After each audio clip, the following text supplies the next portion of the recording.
Hello hi everyone. ఈరోజు మా చిన్న అబ్బాయి కోసం బేబీ ఫుడ్ తయారు చేశాను. దానికోసం కప్పు బియ్యం, కప్పులో కాలు భాగం కంది బ్యాళ్ళు, పెసర బ్యాళ్ళు యాడ్ చేసుకొని వాటర్ పోసుకోవాలి.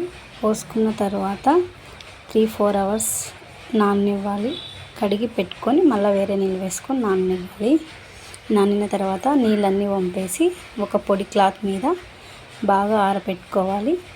ఆరబెట్టుకున్న తర్వాత ఇలా 1-2 అవర్స్ బాగా పొడిగా అయ్యేంత వరకు ఆరబెట్టుకోవాలి. ఆరబెట్టుకున్న తర్వాత దీన్ని వేయించుకోవాలి. ఇట్లా ఆరిపోయిన తర్వాత ఒక బౌల్లో వేసుకొని మీడియం మంట మీద వేయించుకు ఉండాలి. చిన్నగా వేయించుతా 10-15 మినిట్స్ వేయించుకుంటే దాని తడంతా ఆరిపోతుంది. తర్వాత కొద్దిగా జీలకర్ర, కొద్దిగా వాము వేసుకున్నాను. వేసుకొని మిక్సీ పట్టేసుకుంటున్నా. పొడి మరీ మెత్తగా అవసరం లేదు, మరీ బరగ్గా అవసరం లేదు. అలా లైట్గా ఉప్పు వేసుకున్నా. ఉప్పు వేసుకొని ఆడిచిన తర్వాత ఇలా ఉంది ఫైన్గా.